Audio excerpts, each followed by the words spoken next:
제가 직접 탐사한 영역은 아주 극히 일부에 불과하다고 알려져 있어요. 200m 아래는 중층대라고 부르고요. 이곳부터는 점점 어두워지기 시작해요. 그리고 약 1000m 아래부터는 완전히 빛이 사라지는 심해대입니다. 그 아래로는 수십 4000m 이상인 심해저대가 이어지고요. 6000m 이상은 초심해대라고 불립니다. 가장 깊은 곳은 태평양에 있는 마리아나 해구입니다. 이곳에 계신 분은 약 11,000m에 가까워요. 에베레스트 산을 거꾸로 넣어도 남는 깊이입니다. 하지만 이 깊은 곳에도 생명체는 존재하고 그들만의 방식으로 살아가고 있어요. 심해는 매우 춥습니다. 평균 수온은 약 2도에서 4도 사이예요. 그리고 수압이 매우 높으며 수심이 10m 깊어질 때마다 약 1기압씩 압력이 증가합니다. 1000m에서는 100기압 이상의 압력이 가해집니다. 이는 자동차 수십 대가 한 사람 위에 올라간 것과 비슷한 압력입니다. 하지만 심해 생물은 이 압력에 적응한 신체 구조를 가지고 있어요. 그들의 몸에는 공기 주머니가 거의 없고 압력에 찌그러질 공간이 없습니다. 또한 뼈가 단단하기보다는 유연한 구조를 가지고 있는 경우가 많아요. 이것은 높은 압력에서 몸이 부서지지 않도록 하기 위한 적응입니다. 심해에는 햇빛이 없지만 빛이 완전히 없는 것은 아니에요. 많은 심해 생물은 생물 발광이라는 능력을 가지고 있어요. 생물 발광은 화학 반응을 통해 빛을 만들어내는 현상입니다. 대표적인 예로는 아귀가 있어요. 아귀는 머리 위에 낚싯대처럼 생긴 기관을 가지고 있는데 그 끝에서 빛을 냅니다. 이 빛으로 다른 물고기를 유인하는 방식이에요. 빛은 파란색이나 초록색이 많은데 이 색이 바닷속에서 가장 멀리 전달되기 때문입니다. 또 다른 예로는 해파리 종류가 있어요. 특히 발광 단백질 연구로 유명해진 종이 있고요. 이 연구는 생명과학 발전에도 큰 영향을 주었습니다. 심해의 빛은 사냥을 위한 도구이기도 하고 의사소통 수단이기도 합니다. 때로는 자신보다 더 크게 보이게 하기 위한 방법이기도 해요. 심해에는 이상하게도 매우 큰 생물들이 존재해요. 이를 심해 거대화 현상이라고 부릅니다. 대표적인 예로는 대왕오징어가 있어요. 대왕오징어는 길이가 10m 이상 자라기도 하고 눈의 크기가 매우 큽니다. 눈이 큰 이유는 어두운 환경에서 아주 작은 빛이라도 감지하기 위해서예요. 또한 거대한 등각류도 존재합니다. 이 생물은 육지의 쥐며느리와 비슷합니다.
에너지를 얻는 일도 쉽지 않은 공간입니다. 빛이 거의 없어요. 광합성을 하는 식물이 존재하지 않는 구역입니다. 그래서 대부분의 생명체는 위에서 가라앉는 유기물에 의존한다고 해요. 이 유기물은 해양눈이라고 불린다고 합니다. 아주 작은 생물의 사체와 배설물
지금까지 들어주셔서 감사합니다.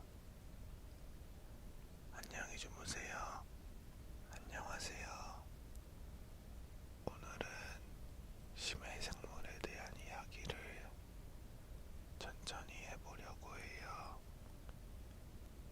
지금부터 말씀드릴 심해는 바다 표면 아래 약 200m보다 더 깊은 곳을 말하는 구역이에요. 이 깊이부터는 햇빛이 거의 도달하지 않으며 빛의 양이 급격하게 줄어드는 구간입니다. 바다는 생각보다 매우 깊고 지구 표면의 70% 이상을 덮고 있는 공간이에요. 하지만 우리가 직접 탐사한 영역은 아주 극히 일부에 불과하다고 알려져 있어요. 200m 아래는 중층대라고 부르고요. 이곳부터는 점점 어두워지기 시작해요. 그리고 약 1000m 아래부터는 완전히 빛이 사라지는 심해대입니다. 그 아래로는 수십 4000m 이상인 심해저대가 이어지고요. 6000m 이상은 초심해대라고 불립니다. 가장 깊은 곳은 태평양에 있는 마리아나 해구입니다. 이곳의 재신분은 약 11,000m에 가까워요. 에베레스트 산을 거꾸로 넣어도 남는 깊이입니다. 하지만 이 깊은 곳에도 생명체는 존재하고 그들만의 방식으로 살아가고 있어요. 심해는 매우 춥습니다. 평균 수온은 약 2도에서 4도 사이예요. 그리고 수압이 매우 높으며 수심이 10m 깊어질 때마다 약 1기압씩 압력이 증가합니다.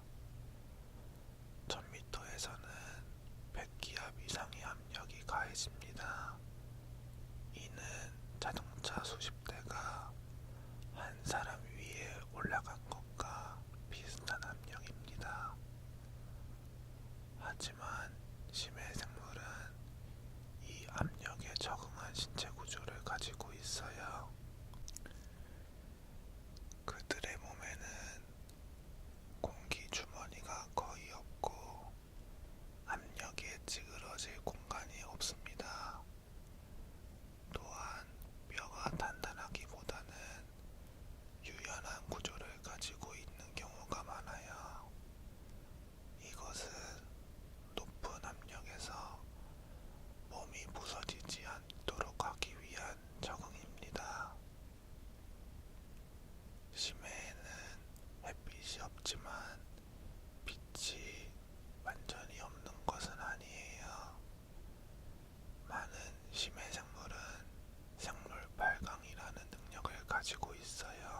의사소통수단이기도 합니다.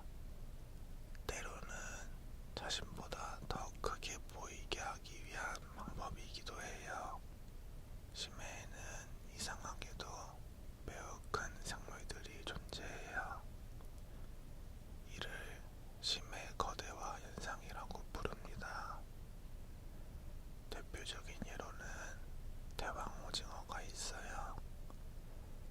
대왕오징어는 길이가 10m 이상 자라기도 하고 눈의 크기가 매우 큽니다.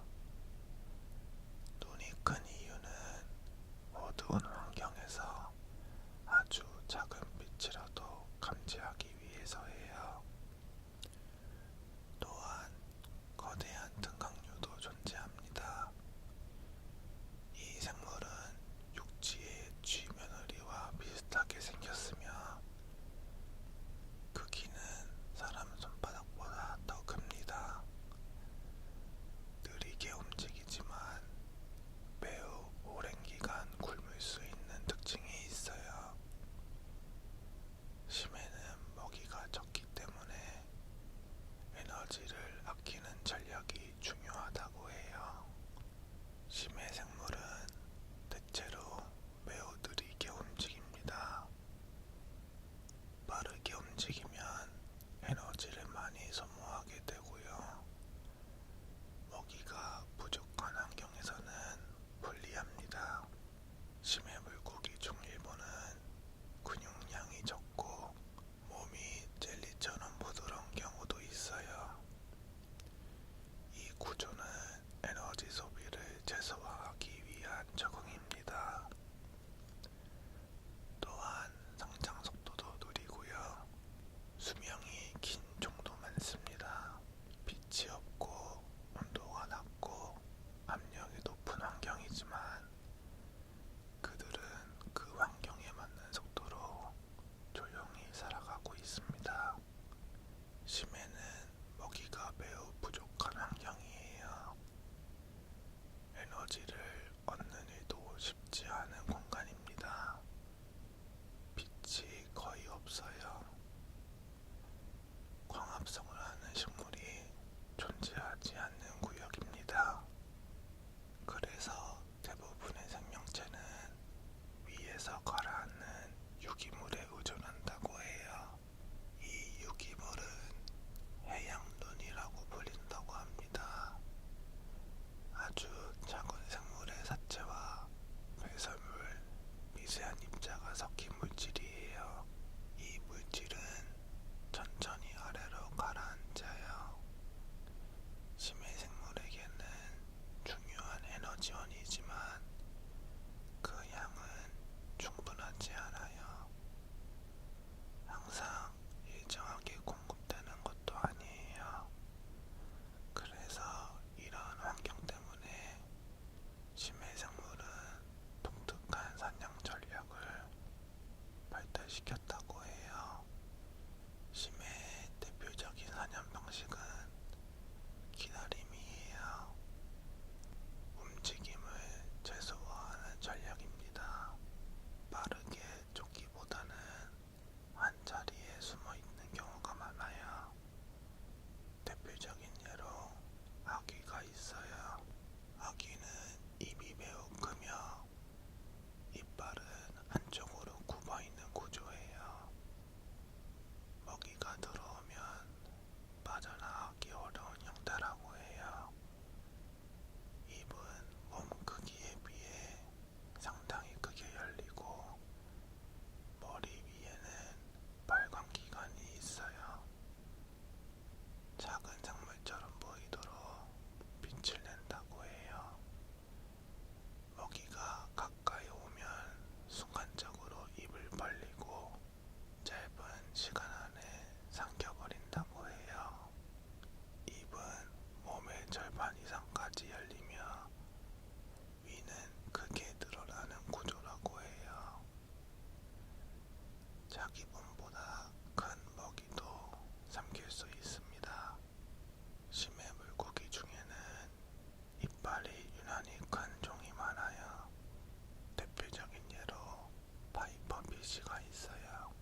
자주 만날 수 없는 환경이기 때문에 한 번의 기회를 최대한 활용하는 방식이라고 해요. 심해에는 먹이를 통째로 삼키는 종이 많다고 합니다. 대표적인 예로 블랙 스왈로워가 있어요. 비교적 작은 몸을 가지고 있고 입은 매우 크게 벌어지는 구조예요. 자기 몸보다 몇 배 큰 물고기를 삼킨 사례도 보고되었다고 해요. 위는 크게 팽창할 수 있는 형태이며 언제 다음 먹이를 만날지 알 수 없기 때문에 발달한 전략이라고 해요. 한 번의 식사로 오랜 기간을 버티는 방식이에요. 소화 속도는 매우 느립니다. 대사 활동도 낮은 수준이에요. 심해 생물에게는 위장 능력도 중요해요. 빛은 거의 없으며 다른 생물의 발광에 존재합니다. 어떤 종은 몸이 거의 투명한데 내부 장기가 보이지 않도록 특수 색소를 가지고 있다고 해요. 또 다른 어떤 종은 빛을 거의 흡수하는 검은 피부를 가지고 있으며 반사가 거의 없기 때문에 주변 어둠과 구분이 어렵다고 해요. 이러한 특성은 포식자에게 발견될 가능성을 낮추는 전략이라고 합니다. 일부 심해 생물은 전기를 감지하는 능력을 가지고 있어요. 물속에서는 미세한 전기 신호가 발생하는데 근육이 움직일 때 전기 자극이 생긴다고 해요. 어떤 상어종은 이 신호를 감지한다고 합니다. 대표적인 예로 프릴상어가 언급돼요. 비교적 깊은 바다에 서식하고 몸은 길고 유연한 형태예요.